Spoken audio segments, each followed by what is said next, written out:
अस्सलामुअलैकुम। Welcome on हम कहानियाँ। हाँ, याद है मुझे वो दिन जब तुम मुझे एक्टर्स और दूसरी लड़कियों की तस्वीर दिखाकर कहते थे, देखो मेरे लिए ऐसी लड़की ढूंढना, और मैं तुम्हारी बात के जवाब में इन तस्वीर में हज़ारों नुक्स निकाल देती थी। मुंह बना तो और तुम्हारा मुंह बन जाता था। पता ही नहीं चला कब और कैसे मेरी दोस्ती ने मोहब्बत का रुख कर लिया। तुम्हारी अक्सर बातें ऐसी होती थी कि जिन पर मैं कहती तो कुछ नहीं थी, लेकिन हाँ, उदास ज़रूर हो जाती थी। तुम में और मुझ में फ़र्क सिर्फ इतना था कि जो बातें तुम्हारे लिए मजाक हुआ करती थी वो ही मेरे लिए अज़ाब हो जाती थी।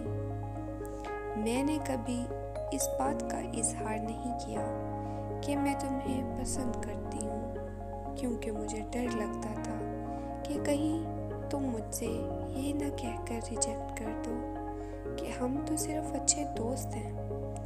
बस जब जब मेरी मोहब्बत ज़्यादा शिद्दत पकड़ती, मैं तब जाए नमाज बचाकर अपने रब के सामने रो देती, दुआ करती कि ए रब, या तो फिर मुझे उससे मिला दे या फिर इसका ख्याल मेरे दिलो दिमाग से निकाल दे।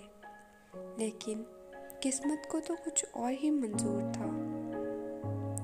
फिर मेरी ज़िंदगी में एक ऐसा दिन आया जब तुमने खुद आकर मुझसे वो सब कह दिया जो मेरा सुनना अव्वलीन हसरतों में से एक हसरत था, और जो मैं सुनना चाहते जा रहे थे।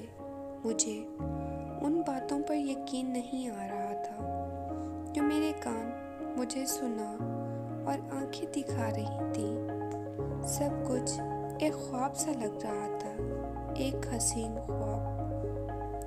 यूं मेरी एकतरफा मोहब्बत को तुम्हारी तरफ से सहारा मिल गया। मेरे मांगने पे खुदा ने तुम्हें मेरी झोली में डाल तो दिया था, लेकिन वक्ती तौर पर। लेकिन मुझे क्या पता था कि असल इम्तिहान तो अब शुरू होगा। इजहार और इकरार के बाद जब घर आई तो खबर मिली बाबा मेरी ज़िंदगी का फैसला पहले ही कर चुके हैं। अपने हक के लिए लड़ना चाहती थी, सबको बताना चाहती थी कि मैं तुम्हें पसंद करती हूँ। लेकिन ये घर के बुजुर्गों की पगड़ी भी तो बड़ी जालिम होती है ना।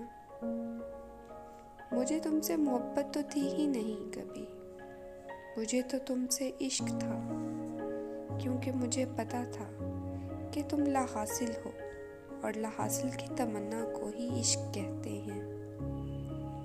इन सब बातों के बाद भी आज मैं तुमसे बेवफा का खिताब लिए घूमती हूँ।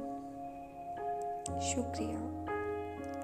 मज़ीद ऐसी कहानियों के लिए हमारा चैनल सब्सक्राइब करें। नीचे दिए गए बेल आइकन को दबाना मत भूलिएगा, ताकि हमारी नई आने वाली वीडियोस का नोटिफिकेशन आप बर वक्त और बआसानी हासिल कर सकें। शुक्रिया।